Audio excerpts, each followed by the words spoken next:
Terima kasih Tuan Pengerusi Yang Berhormat Datuk Seri. I actually want to enlighten on what is the current problem and what has happened in the last 50 years. But after listening to Datuk Seri in the last half an hour, I think I don't need to raise all these issues. However, I just need to tell Datuk Seri, I was in college with you in 1971. I've heard you speak in the Speaker's Corner. I've admired your courage.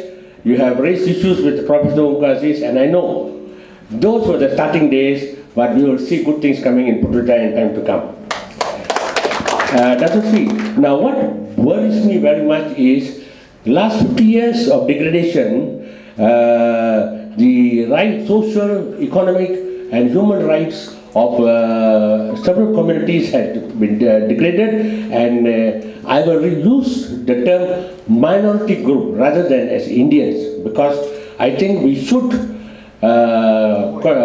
look at one Malaysia, and not just look at one Malaysia, we must walk one Malaysia. We are all Malaysians. I'm a third generation Malaysian. The minority group, on the basis of affirmative action and need-to-need basis, there are several problems you need to address in order to solve the social, economic standing and how they may have to come to the mainstream economic activity. Now, the major problem that you probably will face is the institutionalized little Napoleons in the bureaucracy. Now, how are you going to dismantle it? Number one. Number two, from the economic point of view, there are various institutions in the country in the name of GLCs which control almost 40-50% of the economy. Now the total capitalization of these GLCs is almost 35%, and they are in all the various sectors.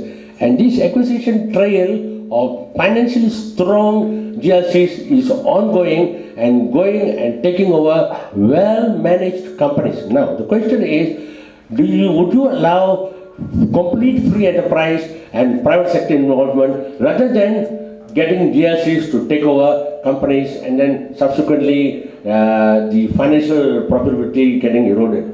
Now, how are you going to tackle the institutions like judiciary, police, so that people have trust and confidence in it, including MHCC?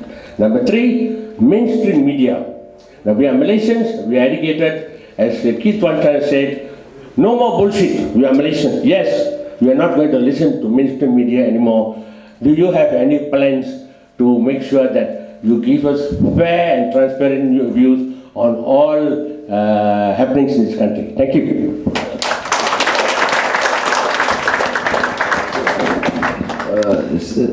Terima kasih, Siva. Now I remember portraying 40 years back how you looked.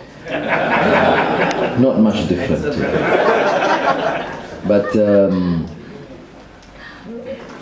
betul, what you highlighted actually some of the fundamental concerns, not only with the minorities but generally the state of affairs in the country. I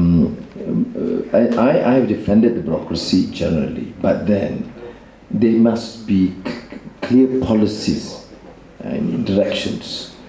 You cross the line, excesses, you'll be punished. Incompetent ones cannot be promoted. You cannot just continue just defending their positions. Okay? Now, GLCs as a policy differ from us. This is actually re-nationalized.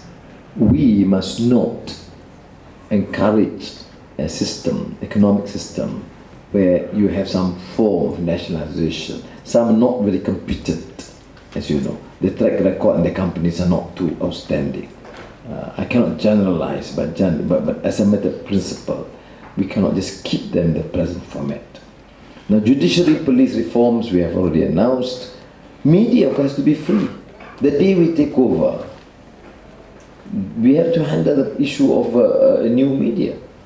We cannot have this new program license media, RTM and TV3 nonsense. You can't. Media is not for incessant propaganda and to slander people. You must, first it must be free.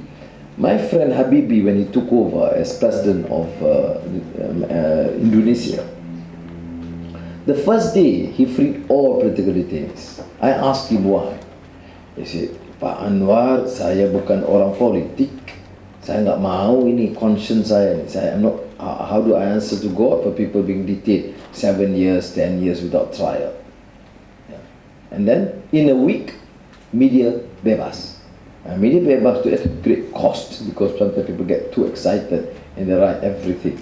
But so dia kena ada juga ethical standards.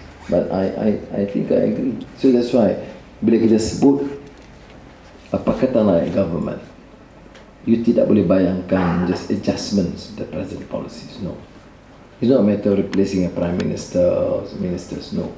It's actually changing a system of governance. It has to be more democratic. It must not allow for excesses and abuse. It must respect fundamental rights of all. It cannot be seen to be discriminatory against religious or ethnic minorities. And these are actually fundamental things. And it takes a lot of effort on our side too to assure the Malays. It's not at your expense. I mean, here in Johor, the Malay kampung, they say, look, okay, Anwar is okay, but then he's selling the country to the Chinese. You know, he's too liberal, he's too tolerant to the other races and to the other religious communities. I mean, that is the campaign. What do? I don't sacrifice the position of Malay official language. I don't sacrifice the position of Islam as a religion of the Federation. But you have to accord the right of others and you have to defend the right. Kalau you kata you accord the right, semua sama. Tapi kalau ada orang yang bukan Melayu, macam Ambika cakap lebih sikit, you threaten withdraw the citizenship. Mana boleh? You know, kalau negara lain, you know, in the United States, I remember when I was teaching there, the Georgetown University, there was a senator yang cakap about the past, slavery, and defended slavery in question. 3 days later, he had to apologize. 2 weeks later, he had to resign. Here, we give him a tune sheet and kiss his hand.